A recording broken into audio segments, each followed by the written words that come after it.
ziarah membawa berkah Amin. dunia sampai akhirat. Amin Allahumma.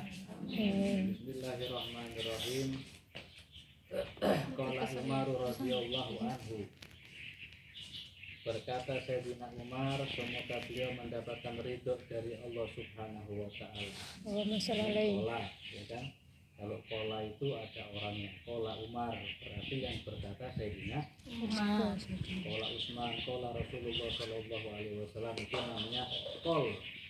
Alias qala itu ada orang yang mengatakan. Nah, kalau kila itu tidak ada orang yang mengatakan, ada suatu dawuh, ada suatu perkataan tapi tidak jelas siapa yang mengatakan. Itu namanya kila. Kalau di dunia pesantren ada kil yang mengatakan, ada kila yang mengatakan, berarti ada suatu perkataan yang belum jelas, tidak ada siapa yang mengatakan. Contoh seperti ini. Saya bilang sama sampean, Bu, buah anggur itu baik untuk kesehatan. Saya mengatakan. Terus jenengan menyampaikan kepada teman-teman sekalian, ada perkataan tanpa menyebutkan nama saya, berarti itu namanya kila. Ada suatu perkataan bahwa buah anggur itu baik untuk kesehatan. Itu namanya. Tapi kalau jenengan menyandingkan nama saya dengan suatu perkataan yang tadi, itu namanya Kola. Kil, ada suatu perkataan, ada kil yang mengatakan kil. Nah ini ada orangnya Umar, Sayyidina Umar berarti Qala Umar radhiyallahu taala anhu. Berkata Sayyidina Umar, semoga beliau mendapatkan ridho dari Allah Subhanahu wa taala.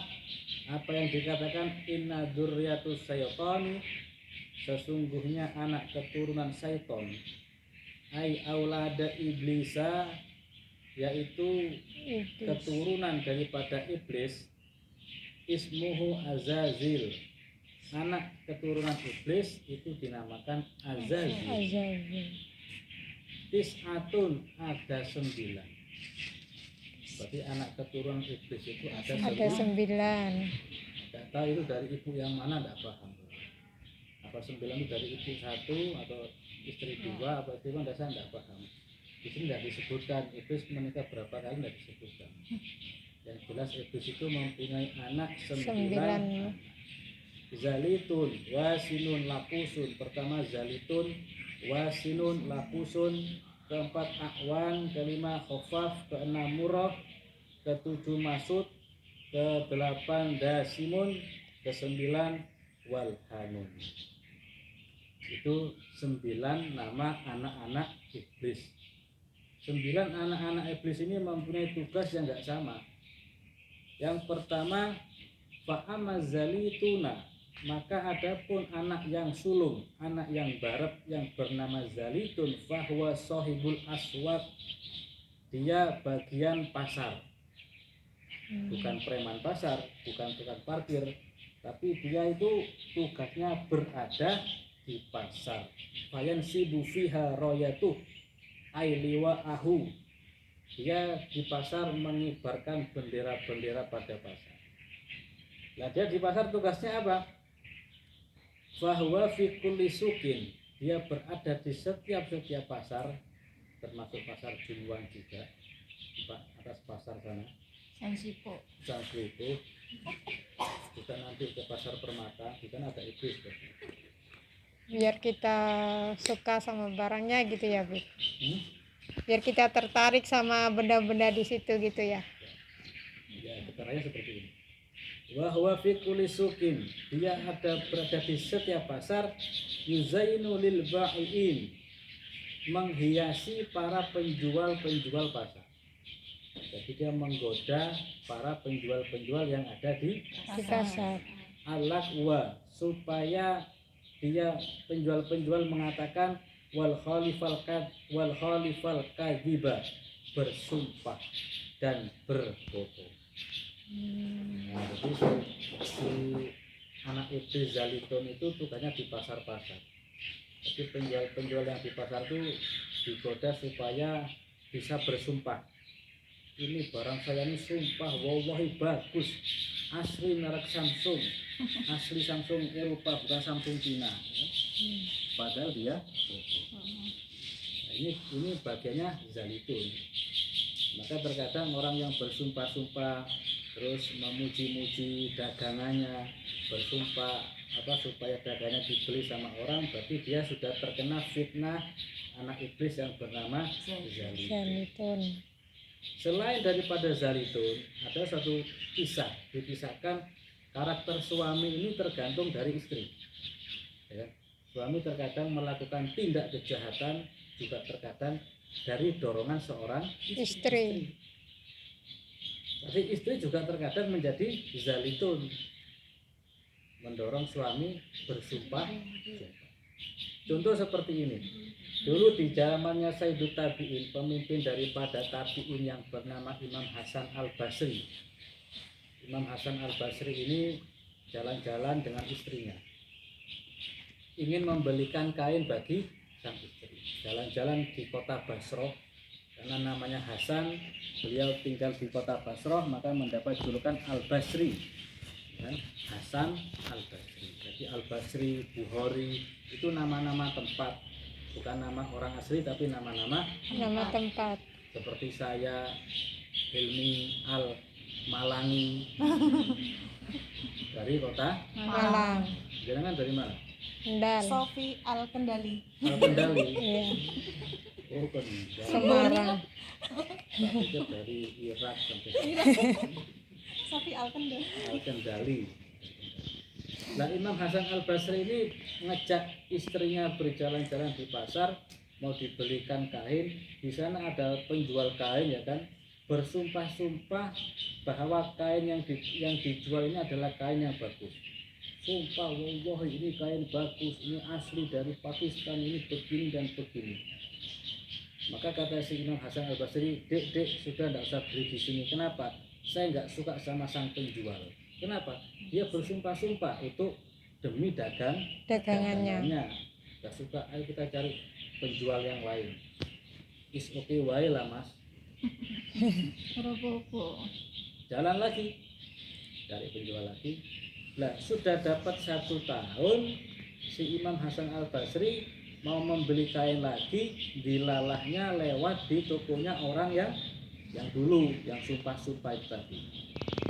Ketika di sana keadaan sudah berbeda, ya, si penjual tidak lagi bersumpah-sumpah untuk supaya dagangannya laku. Dia berjual apa kadarnya lah, tidak bersumpah-sumpah.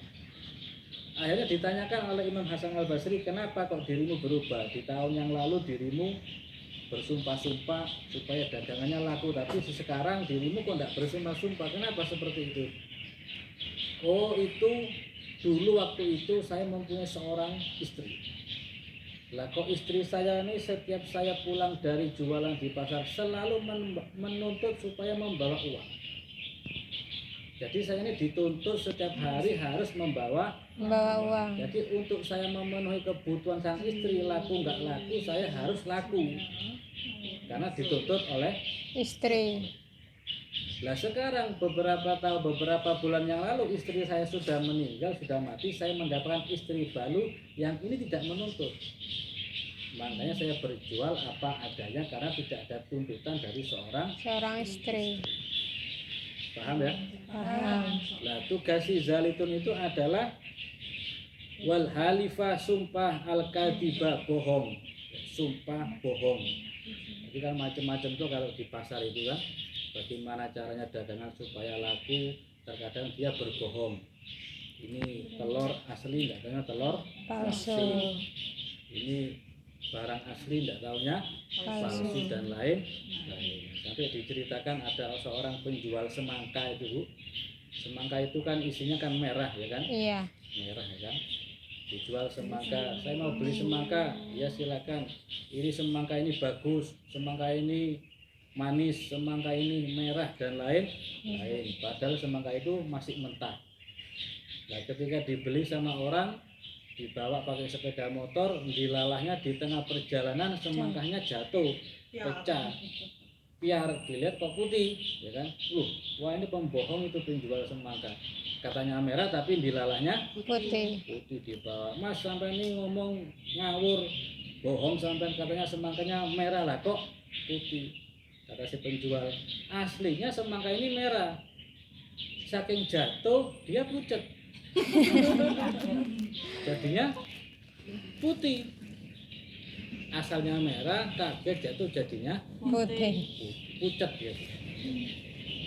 Ya kan orang kan kalau masuk angin kan mesti pucat toh. Sudah sembuh itu, sudah sembuh. Udah. Ya nanti barokahnya ngaji sembuh insyaallah. Amin. Wal madhal silati dan ngelem memuji-muji dagangannya, wa ta'tifal kaili lan mengurangi takaran. Nah, ini bagi perajangan yang jual di pasar mengurangi Takaran. jadi takarannya 1 kilo dikurangi. Ini Kurang. hisapnya berat ini Bu. Berat sekali. Iya. Hah? Tapi kalau orang jualan biasanya kalau gula emang nggak ada 1 kilo. Kalau gula itu biasanya. Nah itu yang dosa mengurangi itu. Nah umum tapi kan mereka nggak ini, Bu. Ya mereka yang nanggung. 1 kilo. Kurang seton. Biarpun 1 on ada 1 ini nggak boleh. Kita yang menanggung, enggak kita harus menimbang. Kadang kan susah bungkusan di pasar, seberapa sekilo itu kan itu berarti mereka yang nanggung. Ya, kalau sudah bungkusan lain lagi. Nah, Tapi iya. kalau kita pakai timbangan ya harus dipaskan. Kalau kita ya kalau pas persis ya enggak bisa. Pasti lebih sedikit Iya. gitu kan. Kurang sedikit. Paling kalau nimbang gula lebih 1 butir gitu lah. Kebanyakan kurang. Wataktifal kaili dan mengurangi takaran wal mizan dan timbangan. Nah, terkadang kalau orang yang jualan timbangannya itu diganjel, Iya. ya kan? Jangan dulu seperti itu. Di pasar-pasar itu biasanya. Timbangannya diganjel. Jadi kalau mau nimbang 1 kilo jatuhnya tidak Jadi sampai 1 kurang. kilo. Giliran di rumah kok kurang dari 1 kilo gitu. Nah, itu kalau dia melakukan sampai bertahun-tahun hisapnya berat itu harus minta ridho sama orang yang beli-beli. Yang dizolimi ya gitu. Minta maaf, minta ridhonya kurang 1 on, kurang 1,5 on harus minta ridhonya. Kalau nggak minta ridhonya itu berlanjut sampai ke hari kiamat. Prosesnya berlanjut. Kalau belum dapat ridho dari orang yang didolimi, makanya Iya. hati. Yang kedua, zalitun. Ya, yang pertama zalitun. Yang kedua wa amma wasinun, dan anak iblis yang kedua yang yang bernama Wasinun, bahwa sahibul musibah. Dia spesialis menggoda orang yang terkena musibah. Musibah. Bagaimana caranya? Bahwa yuzainus siyaha. Dia menghiasi orang yang terkena musibah dengan jerit-jerit. Walat mal hududi wa nahwahu, dan menempeleng pipi-pipi. Jadi kalau orang terkena musibah, kenapa kok tidak boleh jerit-jerit? Jerit-jerit itu menandakan dia tidak ridho atas keputusannya Gusti Allah. Ada orang yang mati keluarga kita jerit-jerit, sampai ada yang gulung-gulung, itu termasuk tradisi-tradisi jahiliyah. Menempeleng pipi itu tradisi jahiliyah, Iya. ya kan? Terus menaburkan kepala tanah ke kepala, itu tradisi jahiliyah, bahwa dia menandakan kalau dia itu celaka, ya kan? Iya. Rugi besar ngambil tanah, disaur-saurkan di kepala, itu tradisi jahiliyah. Jahiliyah. Terus menempeleng pipi itu termasuk tradisi jahiliyah. Terus menjerit-jerit juga tradisi jahiliyah. Kenapa kok seperti itu? Itu menandakan dia tidak ridho atas keputusannya Gusti. Gusti Allah. Jadi memang kalau ada orang terkena musibah, di sini setan yang bernama Wasinun bekerja. Jadi kakaknya bekerja di pasar, yang Wasinun artinya bekerja khusus bagi orang-orang yang terkena musibah. Musibah. Nak sakit, nggak sabar, jerit-jerit, tak boleh itu. Iya. Masuk angin, Jerit-jerit. kerok-kerok lah masuk angin. Masuk angin, kerok. Terang. Ini yang nomor 3. Jadi gimana caranya sembuh? Tersinggung. Ya. Gimana caranya orang yang terkena musibah dibuat tidak ridho atas keputusannya Gusti? Gusti Allah. Yang nomor 3 fa amal a'wanun, dan anak iblis yang nomor 3 yang bernama A'wan, fahuwa sahibul sultan, dia adalah spesialis menggoda para raja-raja. Fayuzainuhu bil madzalimi, dia menggoda raja-raja supaya Zolim. raja-raja tersebut berbuat Zolim. ya. Kalau raja ya dia Pemimpin. menggoda, ini namanya siapa tadi namanya A'wanun, anak iblis yang nomor 3 spesialis menggoda raja. Raja-raja. Yang terakhir saya ambil 4 saja, fa'amal khofafun, anak iblis yang nomor 4 bahwa sahibus sarab, yaitu dia menggoda bagi orang yang ahli minum, ay muskiratin, yaitu orang yang mabuk. Jadi kalau orang yang mabuk ya, orang yang ahli minum, kalau lihat botol itu seakan-akan botolnya ngawe-ngawe. Rene. Ya. Ketika diambil botolnya, buka ya. Ketika dibuka, umbi ya. Diminum, mabuk lagi. Tobat lagi, ya Allah saya bertobat, ya Allah, tobat. Jalan-jalan ketemu whisky, merini. Dan terus menerus menggoda orang supaya meminum minuman Keras. Nauzubillahi min Minallah. semoga kita diselamatkan dari para iblis dan setan-setan, dijauhkan dari godaan setan. Amin Allahumma. Dan bermanfaat dunia sampai akhirat. Amin wal afu minkum. Wassalamualaikum warahmatullahi wabarakatuh. Waalaikumsalam warahmatullahi wabarakatuh. Cukup?